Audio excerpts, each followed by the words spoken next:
All right, we have some questions about Morgan Frost and restricted free agents, things of that nature. So we'll start with Cameron Bryce's question. You've been very vocal about the Frost situation.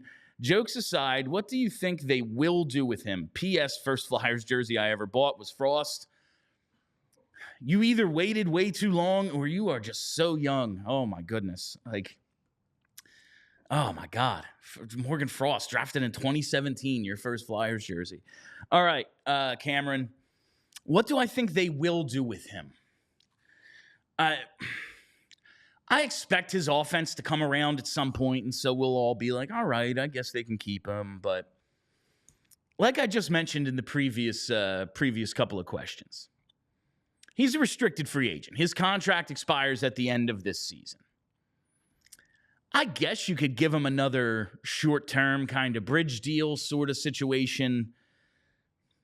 But if after all this time, and Morgan Frost, yeah, he has kind of gotten a raw deal in the past, but he's played 245 NHL games. That number is going to go up. It's going to be near 300 by the end of the year. What is he? I don't know. Decent point producer who's very, very streaky, slow starter. Do you want to make a long-term commitment to him? I don't. If I'm the GM, I don't. If I'm Morgan Frost, and yeah, John Tortorella is not going to be the coach forever, and I think it's silly for players to make decisions on where they do and don't want to play based on the coach because, this is the NHL. We're talking about firing Jim Montgomery. We're talking about firing Andrew Brunette. Coaches get fired. They get fired regularly. They get fired very quickly. Dudes who are in, their first season and a half with a team right now are in the top half of the league and longest tenured coaches. Making that decision is foolish, but as we've gone over time and time again, John Tortorella's role here appears to be more than head coach. He has a very, very influential role in determining where this rebuild is going, the direction of the organization. John Tortorella is by no means enamored with Morgan Frost. That can't bode well for how his contract negotiations are going to go. And he can't go and okay, even when I get a new coach, Torts is still going to be making decisions and he doesn't like me. He doesn't like the way I play. So I don't think it makes sense for either party to continue this relationship at this point. Now, you do get to the question of centers. Okay, well then who plays center? Sean Couturier, he's been very good this year, especially in terms of play driving. He's scored a little, but he's 31. He's out with a lower body injury. He's day-to-day right now. Can't exactly say I'm confident you can get him through an 82-game season anymore. He fell off a ton last year. Jet Luchenko, yeah, I'm banking on him making the team, but he'll be a 19-year-old rookie next season. Can he step in and be a top six center for you? I mean, he could, but probably not. And then you get into we're back at the Paling, Lawton, Cates sort of thing. So maybe they bring in another center. Maybe the trade with Morgan Frost involves a center, but I just don't think he's here beyond this season. Maybe it's at the deadline. I think it's probably in the offseason, at the draft, perhaps he gets traded. There's no future here. It's like the relationship talk. Where is this going? Where do you see this going in 1, 5, 10 years? I don't know, man. The coach still doesn't like him. He's not exactly a prospect anymore. He'll be 26 by the end of the season in May. He'll be 26. It's over. We know all we are going to find out about Morgan Frost at this point. So that's what I think is going to happen. From the Heavy Edit Pod, Emile Andre and Tony Dick have come up and shown they're a top pair D-man and top 9 scoring threat, respectively. Are they hiding 2C Zayd Wisdom in Lehigh Valley right now? But really, when are we free of Morgan Frost? Because, damn.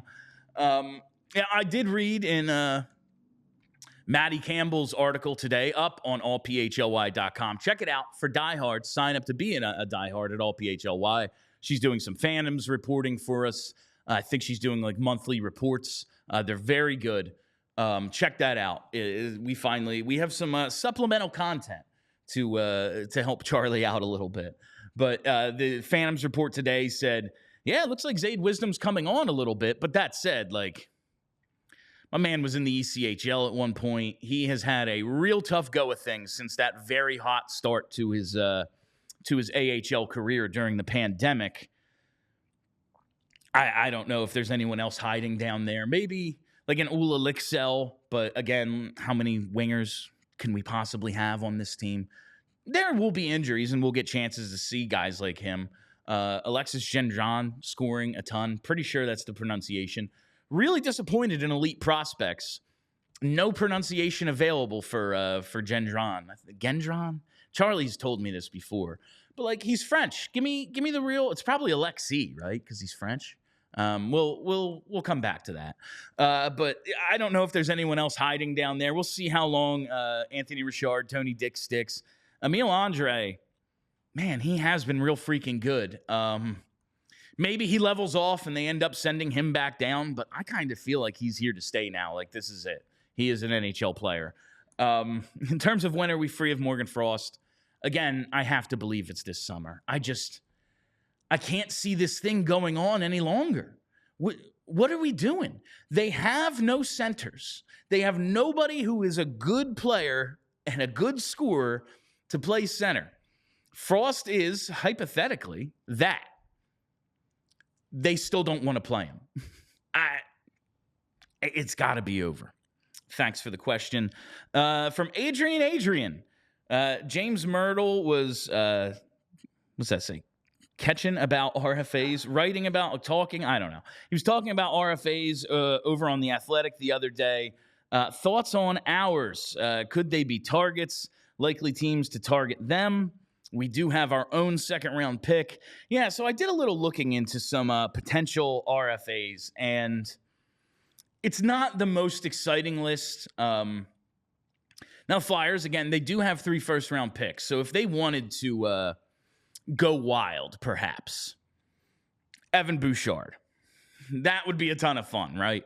But one, I can't imagine Edmonton wouldn't match. Even with, like, the McDavid extension has to be their number one priority. Get McDavid done, the number one thing. So you think, like, all right, they have that conversation with themselves like they did this past summer while they're trying to get Draisaitl done. Like, every dollar we put towards overpaying Broberg and Holloway is a dollar we can't give Draisaitl and eventually McDavid. So maybe they have that same conversation about Bouchard, but he is a different level of player than those two. At least he's proven to be to this point. The second part, this would have to be one of those massive offer sheets where you give up at least 2 firsts, a second, and a third, probably 4 firsts. You're like, well, we have 3 this year. We looked into this last year. They have to be your own first-round picks. So you'd have the Edmonton pick, you'd have the Colorado pick, but you wouldn't have those are cup contending teams. They're probably not going to be all that great, despite what the standings say right now. I bet you they figure it out. The Flyers, their own pick is their best chance to get the elite talent they need, and then 3 more over the next, following 3 seasons.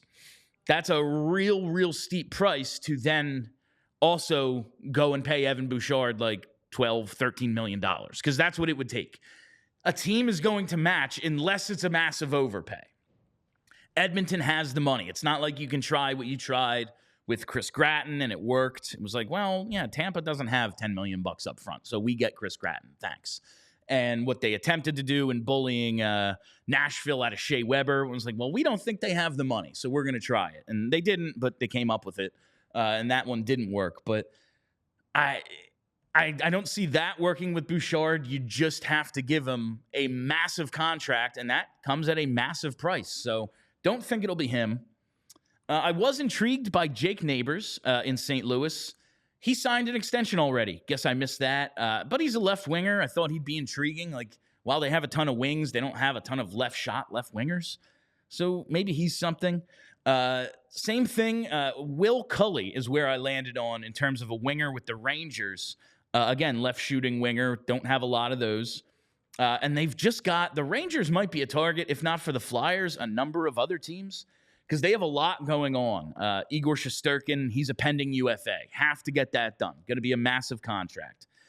Keandre Miller is also an RFA. He's in the, I can't imagine they wouldn't match kind of range, so I didn't include him. But also Capo Caco, he's due a contract. He's a winger. They need something on the left side, but how much money do you really want to put towards wingers when you don't have any centers? So maybe Cully, maybe Caco really don't make a ton of sense. But they're intriguing names, and I think if not for the Flyers, they could be targets for someone else just because the Rangers have so much going on outside of their younger guys.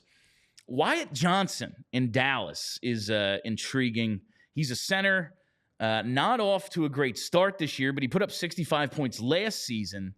He seems poachable at first sight, but then you look at the money coming off the Stars books.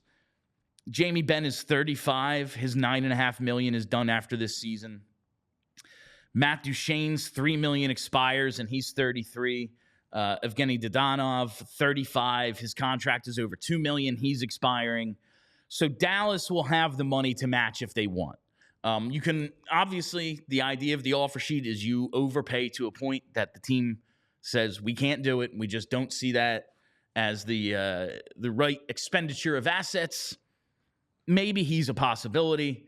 But again, how much are you going to have to pay? And then how much are you giving up once you give that somewhat unproven player a star-level contract? Because that's what it takes. You have to give an unproven guy to get the top-end guys, a dude you think is going to be high-end, but isn't quite there yet, but we're willing to pay him like he already is, and then give up 2 firsts, a second, and a third, or, if it's enough money, 4 firsts.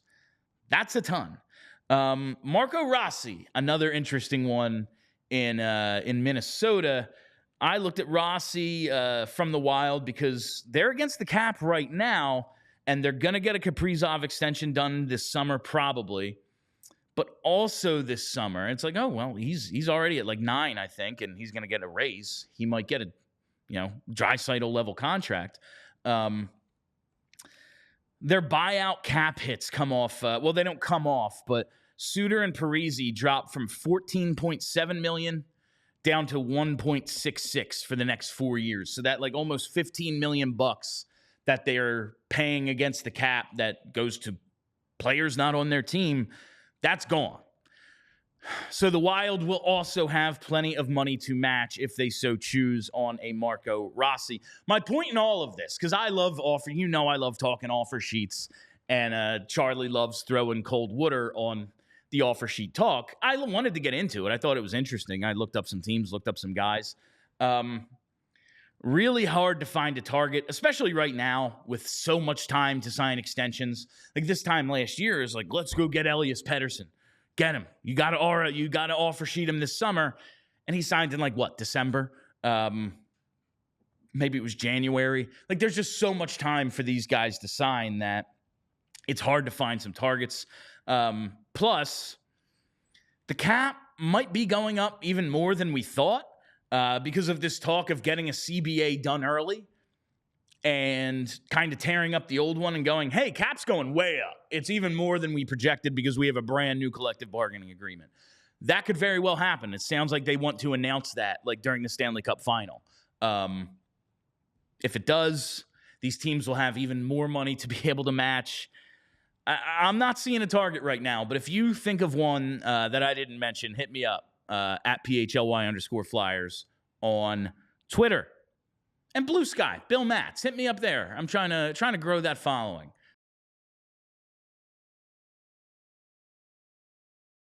We all silly like the mayor.